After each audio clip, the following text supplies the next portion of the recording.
Hi friends, આજે આપણે સ્વાધ્યાય 10.4 એના પ્રશ્ન છે એ જોવાના છે। એમાં મોટા ભાગના દાખલા છે એ આપણે નથી ગણવાના, સાબિત કરવાના દાખલા છે જે આપણે નથી ગણવાના। તો પહેલો પ્રશ્ન છે પહેલા જોઈએ, બરોબર? તો પહેલા પ્રશ્નની રકમ વાંચીએ। 5 સેમી અને 3 સેમી ત્રિજ્યાવાળા બે વર્તુળો બે માં છેદે છે અને તેમના વચ્ચેનું અંતર 4 સેમી છે। તો સામાન્ય જીવાની લંબાઈ શોધો। બે વર્તુળો દોરવામાં આવેલા છે, જે બંને વર્તુળોની ત્રિજ્યા કેવી છે? અલગ અલગ ત્રિજ્યાઓ છે। એક વર્તુળની ત્રિજ્યા 5 છે, જે આપણે અહીં દોર્યું છે મોટું વર્તુળ, એની ત્રિજ્યા છે એ 5 છે। બીજા વર્તુળની ત્રિજ્યા છે 3 સેમી। બીજું આપણે એક નાનું વર્તુળ દોર્યું છે, નાના વર્તુળની ત્રિજ્યા છે 3 સેમી। આવા બે વર્તુળો બે બિંદુમાં છેદે છે। આ બે વર્તુળો જ્યાં છેદે છે એ બે છેદ બિંદુ છે A અને B, બરાબર? અને તેમના વચ્ચેનું અંતર 4 સેમી છે।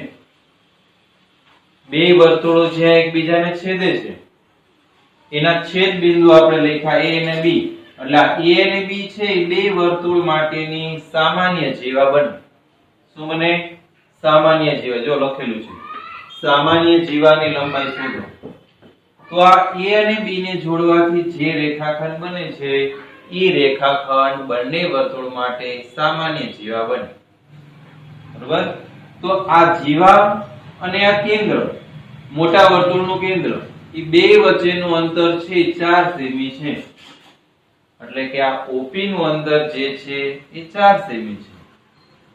તો સામાન્ય જીવાની લંબાઈ શોધો। આપણે આ AB નું માપ છે શોધવાનું છે। ઓકે, એકદમ સરળ છે।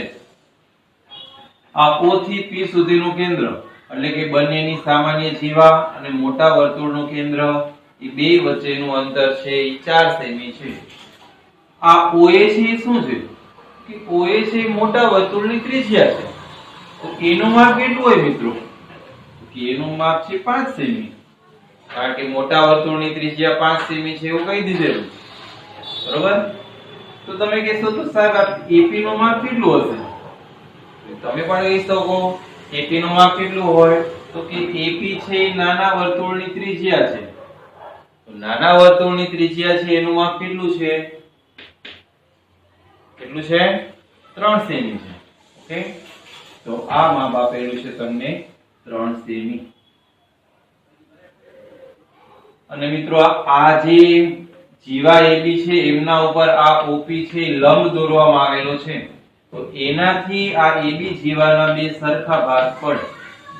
આ માપ 3 છે તો આ માપ પણ કેટલું થાય? 3 સેમી થાય।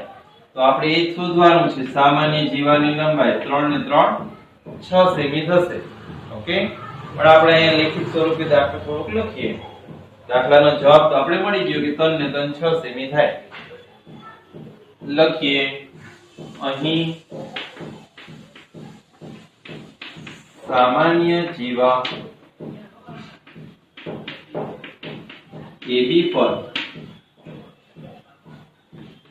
લંબ OP દોરતા, સામાન્ય જીવા AB છે એમના પર OP લંબ દોરતા આ બે ભાગ છે સરખા થાય માટે AP બરાબર PB, માટે સામાન્ય જીવા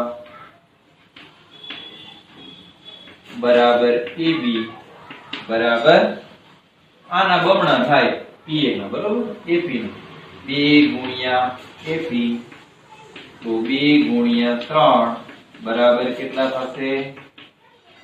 6 સેમી થાય। ઓકે, તો આપણો પહેલો પ્રશ્ન પૂરો થઈ ગયો। હવે નેક્સ્ટ જે ગણતરી વાળો દાખલો હશે એ આપણે હવે જોઈએ। ઓકે,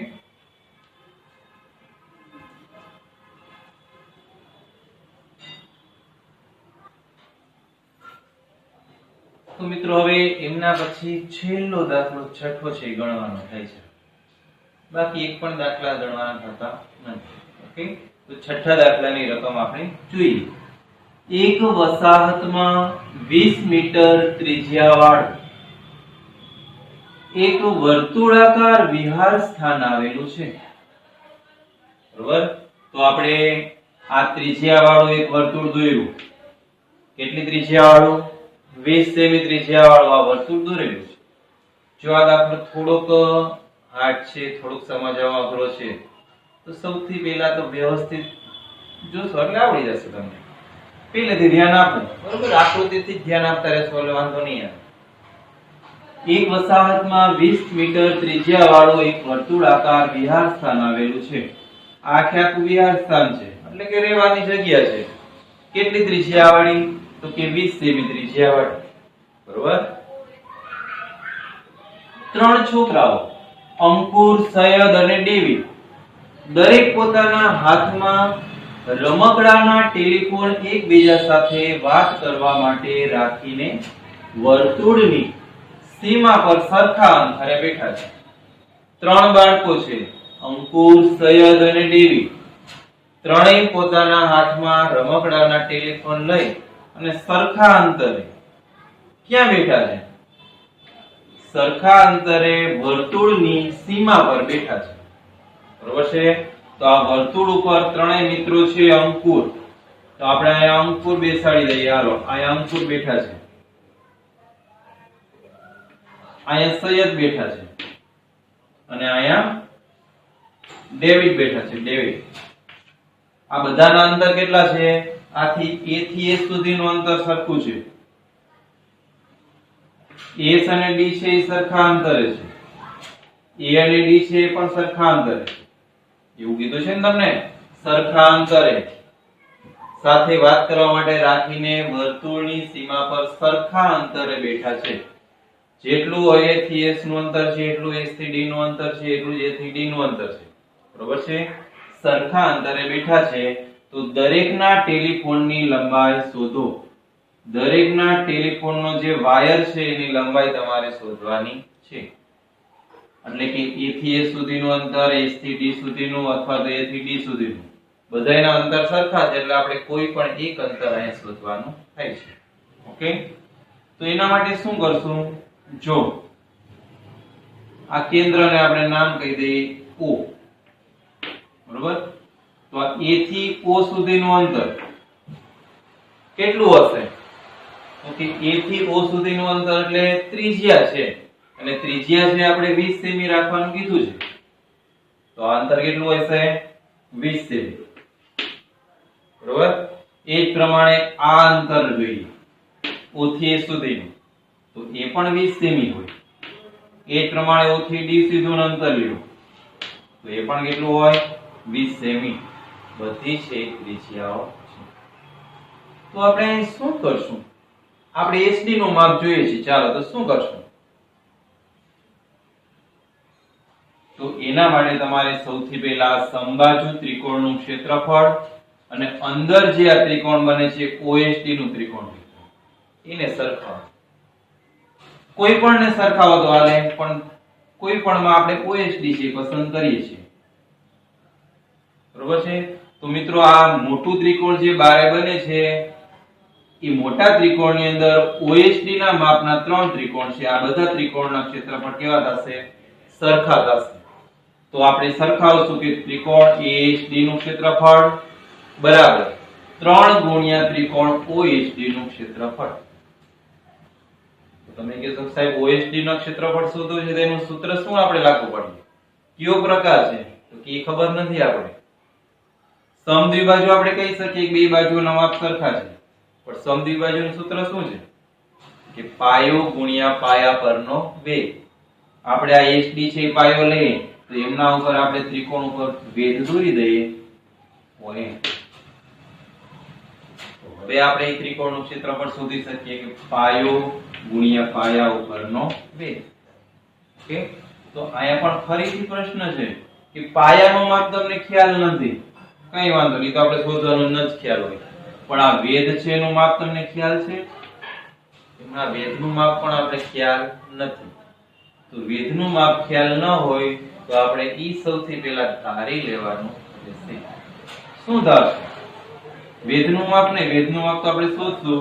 આ એસએમ નું માપ છે આપણે ધારી લખીએ. ધારો કે એસએમ બરાબર x છે. એસએમ બરાબર x છે. તો એસએમ બરાબર x હોય તો આ એસડી બરાબર કેટલા થશે? માટે એસડી બરાબર 2x થાય. શું કામે કે અહીંયા તમે આ લંબ દોર્યો છે એટલે અહીંયા ખૂણા બને કાટખૂણા. આ લંબ છે એ આ રેખાખંડનો દુભાગ્ય છે એટલે કે આ બે ભાગ છે સરખા બને. તો આ માપ x હોય તો આ x થાય. તો આ આખો એસડી છે કેટલા માપનો બને? 2x. તમારે અહીંયા 2x છે કેટલો થાય એ શોધવાનું છે. 2x કેટલો થાય એ આપણે પહેલા શોધીએ. સૌથી પહેલા આપણે આ ત્રિકોણનું ક્ષેત્રફળ શોધીએ. ત્રિકોણ ASD નું. તો ત્રિકોણ ASD છે એ કયા માપનું છે? તો ત્રિકોણ ASD છે એ સરખા માપના છે. બધી બાજુના માપ સરખા છે. A, S અને D સરખા અંતરે બેઠા છે એટલે ત્રણેયના માપ કેવા હશે? સરખા હશે. ત્રિકોણ ASD છે સમબાજુ ત્રિકોણ બને. તો એનું સૂત્ર મૂકી અને આપણે ત્રિકોણ શોધીએ. ઓકે, જો ત્રિકોણ OSD સમબાજુ ત્રિકોણ છે માટે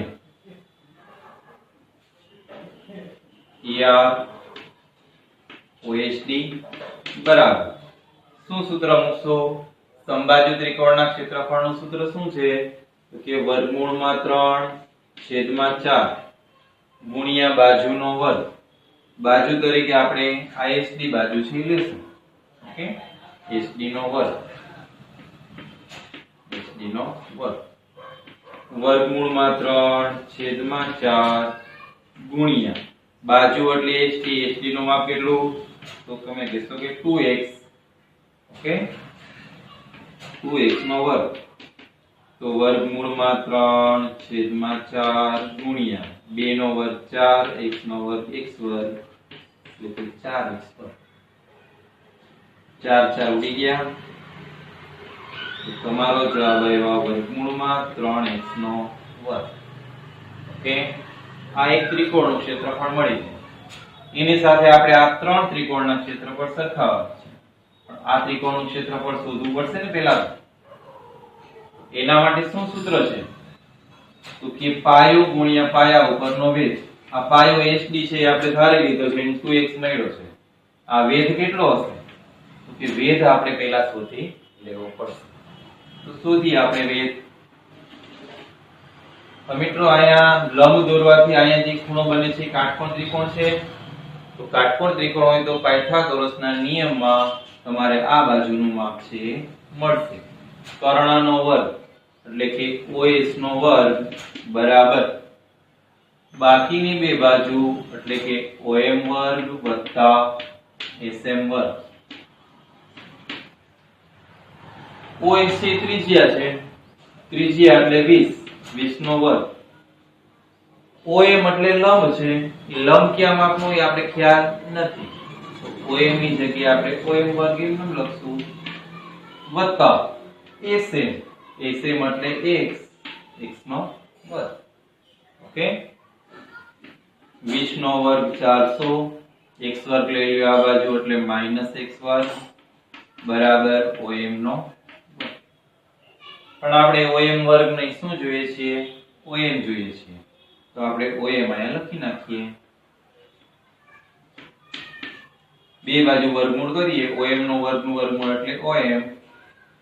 અહીંયા વર્ગમૂળમાં 400 - x વર્ગ. ઓકે, 400 - x વર્ગ. હવે આગળ આ બાજુ મળી ગઈ. હવે ત્રિકોણ OSD નું ક્ષેત્રફળ શોધીએ.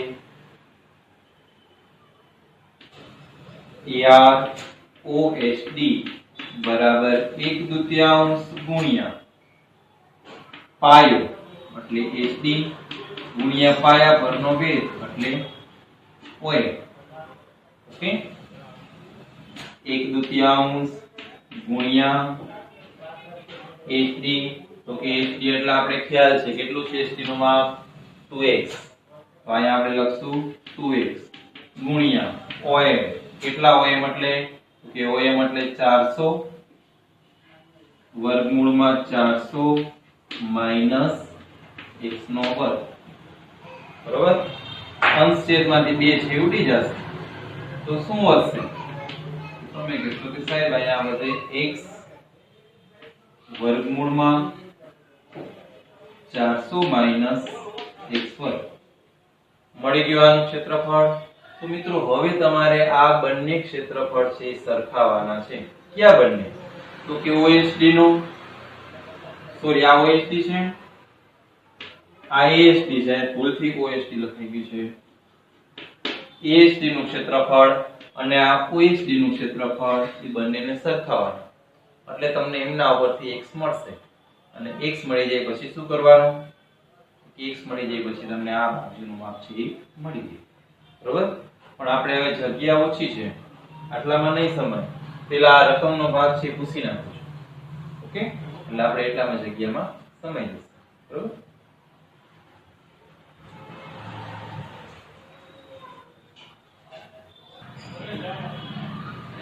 ઓકે, તો મિત્રો હવે આગળ આપણે વધીએ.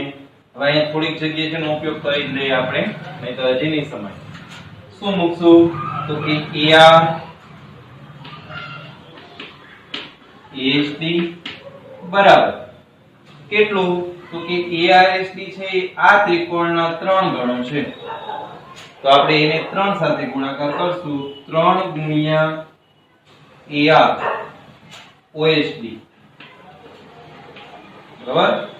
ARSD કેટલા છે, તો કે ARSD એટલે આપણે મળી ગયા છે વર્ગમૂળમાં 3x નો વર્ગ, તો અહીંયા આપણે મૂકી દઈએ વર્ગમૂળમાં 3x નો વર્ગ બરાબર 3 ગુણ્યા AROSD કેટલું છે, તો કે ORSD એટલે આ રહ્યું x ગુણ્યા વર્ગમૂળમાં 400 માઈનસ x વર્ગ, ઓકે, બેયને સરખાઈ. હવે આ x જે છે એનું પક્ષાંતર કરીને આપણે અહીંયા લઈ લઈએ, વર્ગમૂળમાં 3 નું પક્ષાંતર કરીને આપણે અહીં નીચે લઈ જશું, તો આ x છે અહીંયા આવે એટલે x વર્ગ અને x ઉડી જશે એટલે અહીંયા વધશે x બરાબર. હવે અહીંયા મિત્રો આ 3 છે, આ 3 ને તમે આમ વર્ગમૂળમાં 3 ગુણ્યા વર્ગમૂળમાં 3 લખી શકો છો, બરોબર. એ વર્ગમૂળમાં 3 ગુણ્યા 3 આપણે લખીએ, વર્ગમૂળમાં 3 ગુણ્યા વર્ગમૂળમાં 3 ગુણ્યા આ x તો છે જ, સોરી x નો તો પક્ષાંતર કર્યો એટલે અહીંયા આવી ગયા છે છેદમાં એટલે વહી ગયા વર્ગમૂળમાં 400 માઈનસ x વર્ગ, ઓકે, અને છેદમાં વર્ગમૂળમાં 3. ઈ ક્યાં, તો કે આનું પક્ષાંતર કર્યું તે ઉડી ગયા બે. હવે શું વધ્યું, તો કે અહીંયા વધ્યા x. હવે આપણે આ બાજુ લઈ લઈએ દાખલો, x બરાબર અહીંયા વધ્યા તમારે વર્ગમૂળમાં 3 ગુણ્યા વર્ગમૂળમાં 400 ગુણ્યા નહીં પણ માઈનસ x નો વર્ગ, ઓકે. હવે શું કરવાનું છે, તો કે હવે મિત્રો તમારે અહીંયા x છે અહીંયા વર્ગમૂળ છે, તો આનો ગુણાકાર ન થઈ શકે, બેય બાજુ વર્ગમૂળ કરી નાખીએ, આ બાજુ વર્ગમૂળ કરીએ, જમણી બાજુ ડાબી બાજુ પણ વર્ગમૂળ કરી નાખીએ એટલે અહીંયા x નો વર્ગ થશે, બરોબર. અહીંયા વર્ગ કરશું એટલે x નો વર્ગ થશે, અહીંયા વર્ગ આપણે કરીએ એટલે વર્ગમૂળ અને વર્ગ ઉડી જાય એટલે 3 વધશે ગુણ્યા અહીંયા વર્ગ કરો એટલે વર્ગમૂળની નિશાની ઉડી જાય એટલે અહીંયા વધ્યા 400 માઈનસ x નો વર્ગ, ઓકે. હવે x વર્ગ બરાબર 3 ગુણ્યા 400 એટલે 1200 માઈનસ 3 ગુણ્યા x વર્ગ એટલે 3x વર્ગ માઈનસ 3x ને લઈ લો આ બાજુ એટલે x વર્ગ વત્તા 3x વર્ગ થઈ જાય 4x વર્ગ બરાબર 1200, ઓકે. જેનાથી સમાતો આપણો દાખલો આ બાજુ લઈ લઈએ તો 4x વર્ગ બરાબર 1200 4 નું પક્ષાંતર કરો તો 1200 ના છેદમાં 4 આવી જશે બરાબર તો x વર્ગ બરાબર 1200 ના છેદમાં 4 આવે એટલે 300 થાય તો x વર્ગ બરાબર વૈધા 300 મિત્રો x વર્ગ બરાબર 300 મળ્યા છે પણ તમારે તો x જોઈએ છે બે બાજુ વર્ગમૂળ કરો આયા વર્ગમૂળ કરો તો x થઈ જાય આયા 300 છે એનું વર્ગમૂળ ન નીકળતું તો શું કરવાનું તો કે જેટલાનું નીકળે એટલાનો આપણે ભાગ પાડવાનો 300 ના ભાગ પાડો તો 100 ગુણ્યા 3 થાય 100 તેરી 300 હવે 100 નું વર્ગમૂળ નીકળે 10 3 નું ન નીકળે તો 3 ને એમ નામ રાખો ઓકે તો તમને આ x મળી ગયા એટલે કે હજી sm મળ્યા sd એટલે આપણે શું લખ્યા હતા 2x લખ્યા હતા બરોબર તો આપણે અહીં લખીએ માટે sd બરાબર 2x 2 ગુણ્યા x એટલે 10 વર્ગમૂળમાં 3 10 દુ 20 વર્ગમૂળમાં તો દરેક બાળકો જે ટેલિફોન લઈને બેઠા છે એ ટેલિફોનના દોરડાની લંબાઈ હશે 20 વર્ગમૂળમાં 3 સેમી ઓકે તો અહીંયા આપણો આ પ્રશ્ન અને આ સ્વાધ્યાય બંને પૂરું થાય છે હવે પછી કોઈ આપણે નવા પ્રકરણ સાથે મળીશું ઓકે ધન્યવાદ થેન્ક યુ